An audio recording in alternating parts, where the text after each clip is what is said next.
Well, YouTube, after much delay and taking care of business, I'm back. Now, if you're wondering why I have a pair of calipers in my hand, well, let me go back about a week ago. It was our first gun and knife show of the season. Pretty cool. Went there with a couple family members. Old man finally got that Mosin and Gaunt he was itching for. Sister-in-law, thankfully without my brother, because he is a twerp, found those special laser sights for her pistol she was looking for. And I happened to find my 1911. My first actual handgun, believe it or not. And I wanted to go grand. So I hunted down through all the stalls, everything, and I found myself a 1911 that was in my price range,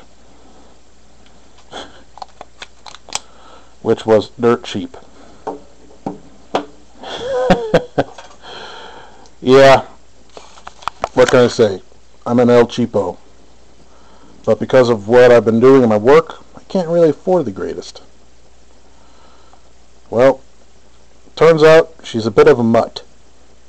And I only say that because the numbers on her slide and on her receiver here, or her lower, don't match.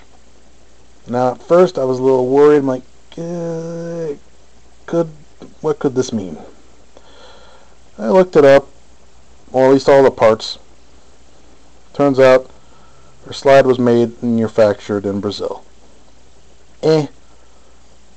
Turns out not that bad. Her slide, this part, her lower receiver, Canada. Okay, I'll play a gate ball.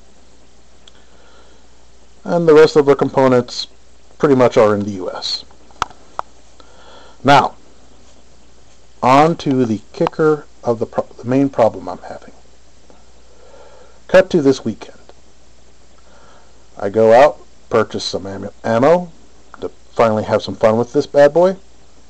Finally break her in to, and plus have a chance to really open her up and see what she can do. Man, did I have high expectations. Well, that's the first round right out of her. Now, I know with brand new guns, there's a breaking in period, just like cars and tools. Well, I fired the rest of the magazine, no problems. Locked and loaded and fired the next round, or the next magazine through, no problems. The third mag, considering she is a 7+1 capacity on this gun, 4 out of them did this. Produced a fairly mangled piece of brass. Now,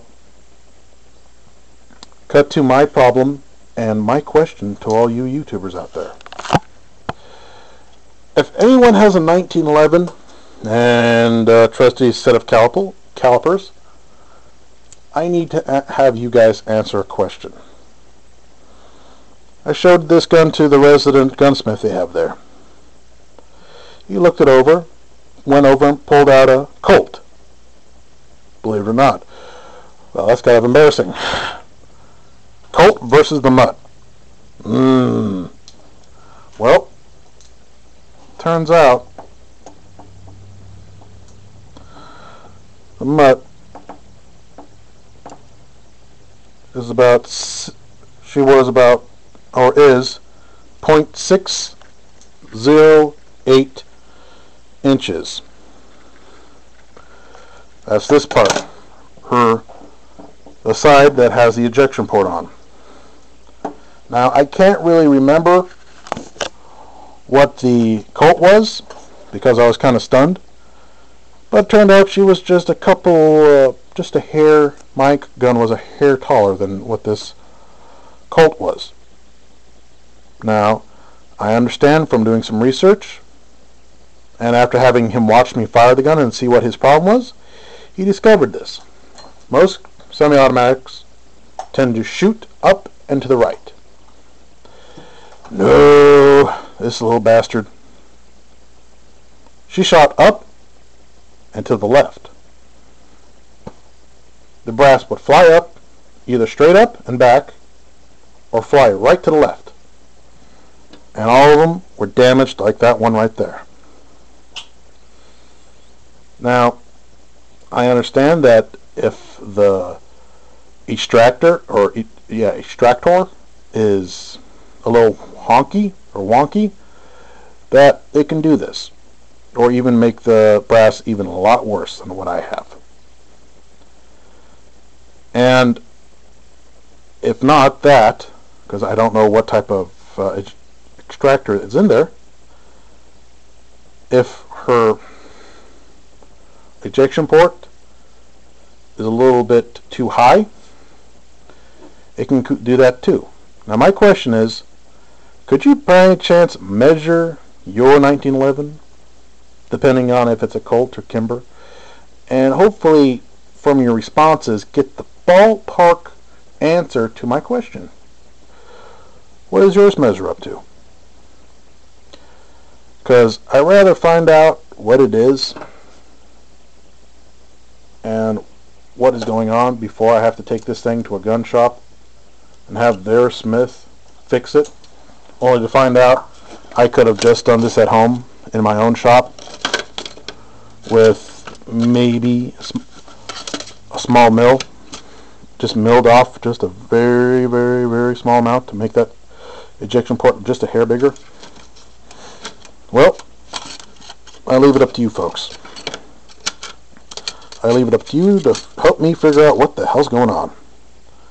Till next time, and hopefully with your responses, this is Axe, signing off.